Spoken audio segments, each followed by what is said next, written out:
Imagina estar perdido en el océano abierto, achicando frenéticamente el agua de una balsa hundiéndose, la cual se rellena tan rápido como la vacías. Nunca serás encontrado, nunca serás salvado. Tarde o temprano, necesitarás descansar y frenar tu vigilancia constante, pero aún te opondrás a las olas tanto como puedas.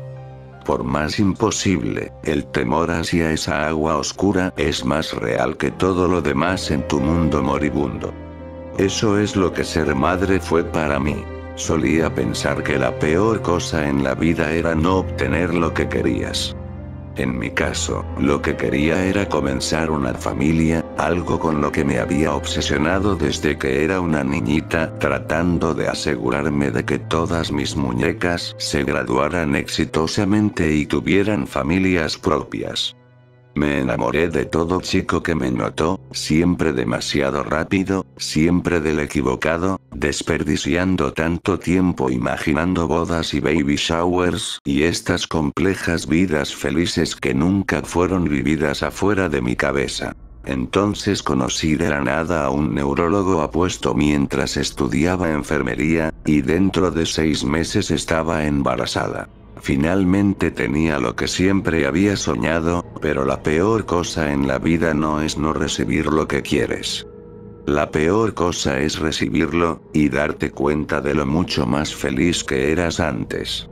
Mi primer hijo, Prater, fue diagnosticado de atrofia muscular espinal, una enfermedad genética incurable que le arrebató la mayor parte de su movilidad.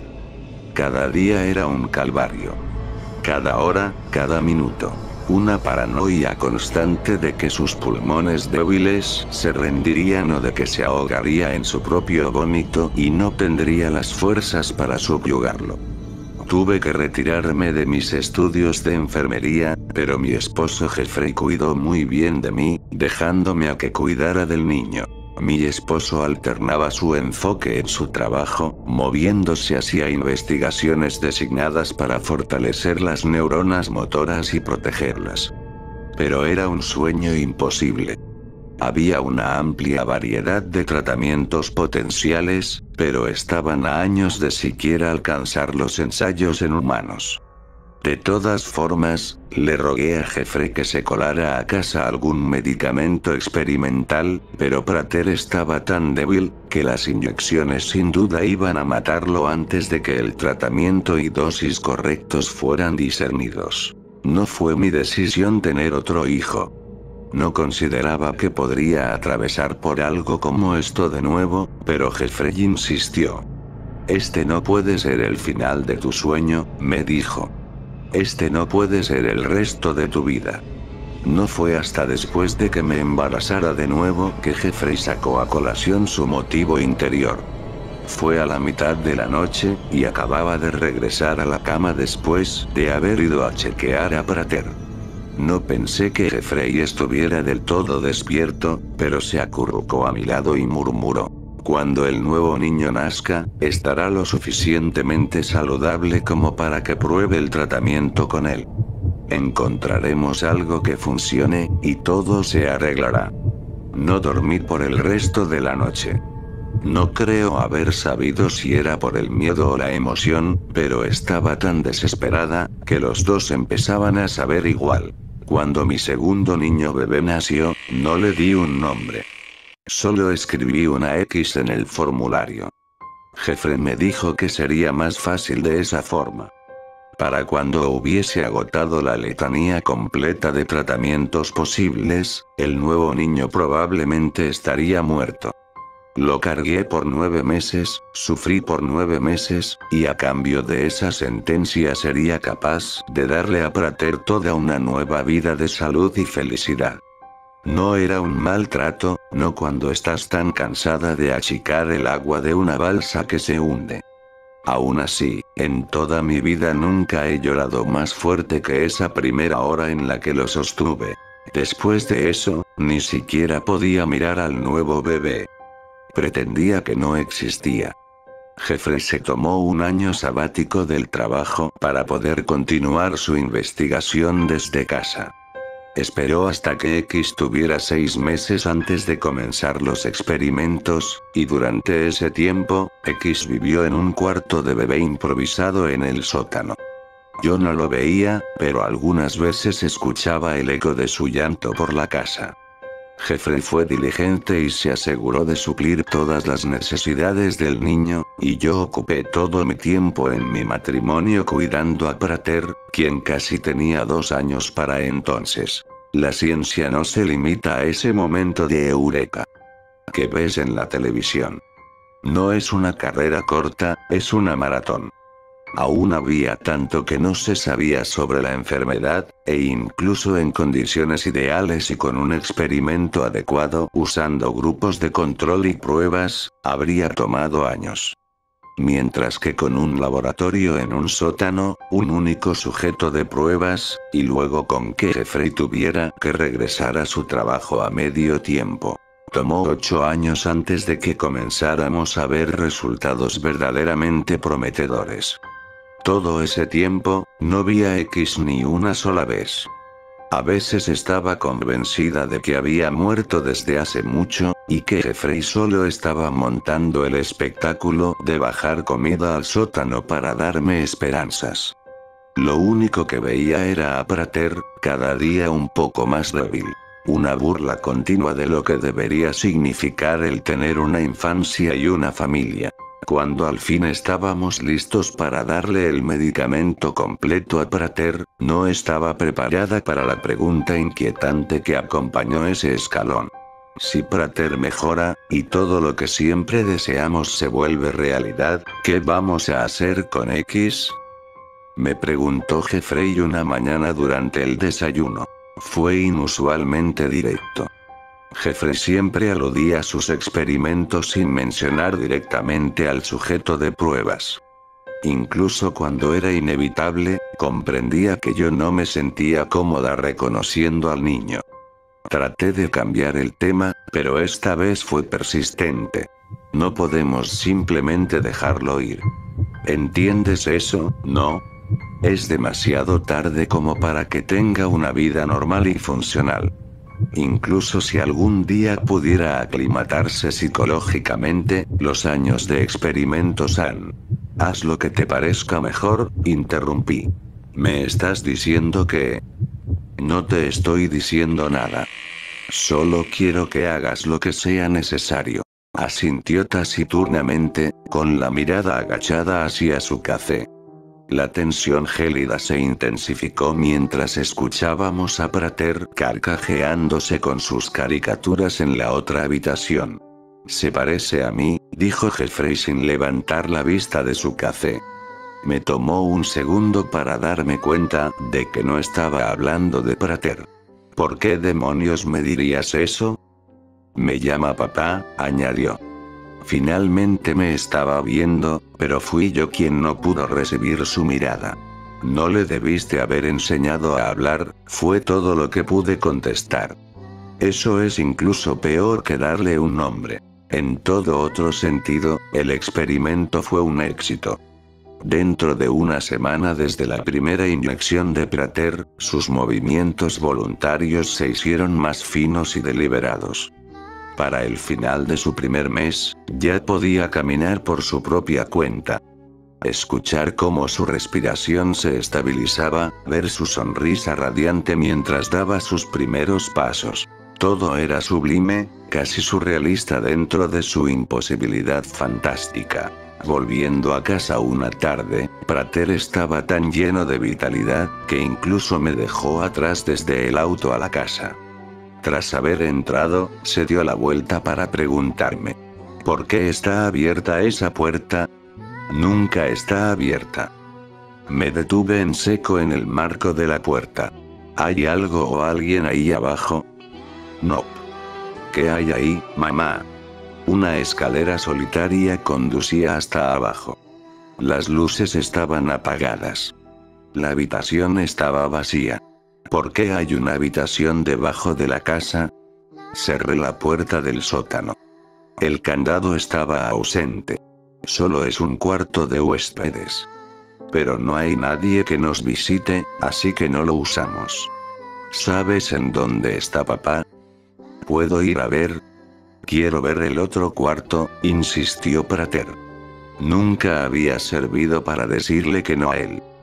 Debió de ser por eso que estuvo tan sorprendido cuando grité. Vete de aquí. Ve a encontrar a tu papá ahora mismo. Jeffrey no llegó a casa esa noche. Las llamadas conducían enseguida al buzón de voz. 3 opciones sobresalían en mi mente. Que Jeffrey se había llevado a X a vivir a otro lugar, o que se había llevado a X para matarlo. Ninguna de las dos explicaba por qué dejó la puerta abierta. Opción 3. X había escapado, y algo le había pasado a mi esposo. Hice el esfuerzo de recordar todas las menciones vagas de X que había bloqueado intencionalmente. Le había sucedido algo durante los experimentos. Algo aparte de los efectos psicológicos, eso es lo que Jeffrey había dicho. ¿Qué fue lo que tuvo que soportar ahí, exactamente? El pensamiento había cruzado mi mente una cantidad innumerable de veces en el pasado, pero lo había reprimido tanto, que nunca me tomé el tiempo para reflexionar sobre ello. ¿Cómo pudo haber sido la vida para alguien así? A solas, con la excepción de las pocas horas al día en las que Jeffrey pasaba experimentando con él. Los químicos que debió de haber ingerido. Las mentiras que se tuvo que haber tragado para justificar su existencia miserable. ¿Qué es capaz de hacer alguien así cuando le arrebatas su mundo de la noche a la mañana? No dejé que Prater se escapara de mi vista. Me senté en la silla de su habitación, leyéndole historias hasta que quedó dormido, y luego solo me quedé ahí para vigilarlo. Quizá me debí de haber ido a algún motel, pero él estaba tan desgastado por la salida, y la medicación aún era tan nueva, que no quise presionarlo más. En su lugar, me quedé sentada y esperé. No sabía qué era lo que estaba esperando, pero sabía que lo sabría cuando lo viera. O lo escuchara, como ocurrió después. Mamá. Me debí de haber quedado dormida en la silla, en algún momento de la noche. Sí, Prater. Murmuré, no del todo despierta. No, Prater no. Mis ojos se abrieron de par en par. Estaba oscuro, pero aún así podía discernir la silueta de Prater durmiendo en su cama. Alguien más. Algo más estaba parado en la habitación. No podía ver más que su silueta, pero la figura era irreconocible. Retorcida, bulbosa, totalmente grotesca, adherida a la noche como si la oscuridad misma hubiera cobrado vida. Lo único que podía ver con detalle eran sus ojos. 2 piscinas enormes de blanco, sin iris o córneas. Jeffrey. Jeffrey. Grité. Ni siquiera me pude parar. No con ello tan cerca de mí, inspeccionándome como si fuera algún tipo de espécimen. Papá no sabe que he regresado, dijo X. Quería estar a solas contigo por un tiempo. Eres mi mamá. Su dicción era turbia, pero los susurros cálidos estaban tan cerca, que me parecía poder sentir su significado más que escucharlo. No, no lo es. Es mi mamá. Ahora Prater estaba despierto también, sentado y aferrándose a sus sábanas a la altura de su mentón. Logré encender la linterna de mi teléfono, arrepintiéndome de inmediato. El rostro de X estaba devastado con forúnculos rasgados y piel picada. Sus facciones se inclinaban irregularmente hacia la derecha, como si hubiese sufrido múltiples derrames, y sus ojos pálidos se torcían en agonía ante la luz súbita. Sostenía una jeringa llena de un suero espeso y negro. No era la medicina de Prater. Apágalo, apágalo. Chilló X afanando ciegamente la jeringa por el aire. Salté de mi silla y lo derribé, blandiendo mi luz como un arma. Sígueme, Prater. Grité.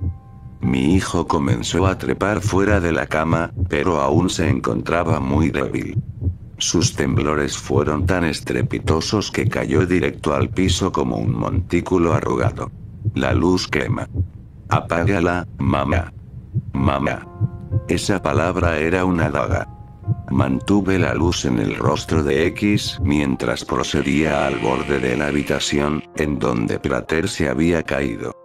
El teléfono se me resbaló mientras trataba de levantar a mi hijo del suelo.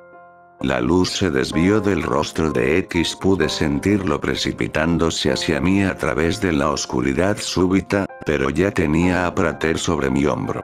Estaba corriendo, aventurándome por los pasillos familiares de mi casa, a los que las sombras habían trastornado en una pesadilla alienígena. Podía escuchar a X cojeando y tambaleándose detrás de mí, siguiéndome el paso con una prisa increíble a pesar de su desfiguración. El sótano fue el único lugar seguro en el que pude pensar. Salté de bruces hacia la escalera, cogiendo la perilla y azotando la puerta detrás de mí. Recosté mi espalda contra el metal liso, sintiéndolo vibrar a medida que X se estrellaba contra la puerta una y otra vez. La fuerza de los impactos era como tratar de detener un auto. Mis huesos se sacudían en armonía con sus embestidas. El tejido humano se debería pulverizar bajo un impacto como ese, si es que X siquiera seguía siendo humano. Cariño. ¿Estás ahí? Era Jeffrey. En algún lugar del piso de arriba. Ayúdanos. Estamos en el sótano. X está tratando de matarnos. Gritos. Pisadas. Un chillido agudo, tan lamentable y desesperado que se sintió como si mi cuerpo entero estuviese vibrando, aún con la puerta cerrada.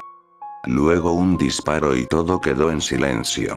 Abrí la puerta y encontré a Jeffrey sosteniendo una pistola con ambas manos.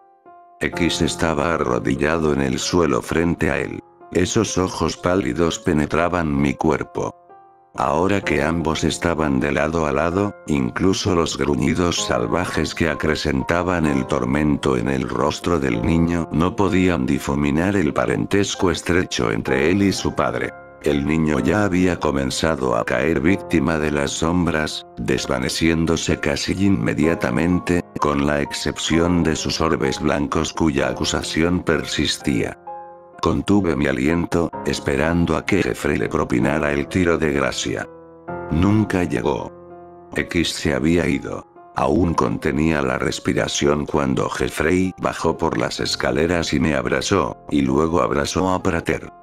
Yo temblaba tan severamente que ni siquiera pude encontrar las palabras, pero Jeffrey habló por mí. Lo siento tanto, cariño. Nunca lo hubiera dejado salir de haber creído que... Pero las palabras se enmarañaban y ya no les encontraba sentido. Especialmente cuando bajó el interruptor de la luz y vi el sótano por primera vez. La sección del laboratorio era mucho más pequeña de lo que esperaba. Solo era una computadora y una vitrina de cristal llena de químicos. El resto del espacio lucía como esperarías que fuera el cuarto de un niño. Había juguetes por todas partes del piso y un televisor en la esquina. Había pósteres de caricaturas en la pared, un mueble atiborrado de libros e incluso una mesa de noche con una fotografía enmarcada. Yo estaba en la fotografía, sosteniendo a X por primera y última vez en el cuarto de hospital. A su lado estaba una pila de dibujos, todos de mí, todos tan jóvenes y hermosos, mucho mejores de lo que era realmente. Es que no entiendo por qué trataría de hacerte daño. Hablaba de ti todo el tiempo, dijo Jeffrey. Siempre te quiso conocer, pero supongo que ya estaba demasiado afectado. La jeringa. La expresión de Jeffrey se tensó más. Volvamos arriba. Prater no debería ver esto. Necesito saber qué había en esa jeringa. Pero la mirada que me dio me dijo todo lo que necesitaba saber. X estaba tratando de ayudar, incluso después de todo este tiempo. Y por el rostro de Prater, supe que él también lo comprendía. Ahora que el secreto ha sido descubierto, no creo que Prater vuelva a ser capaz de amarme como solía hacerlo. Al menos no como X me amó. Mi esposo y yo creamos un monstruo y lo desatamos en el mundo, pero no fue X los únicos monstruos aquí, somos nosotros.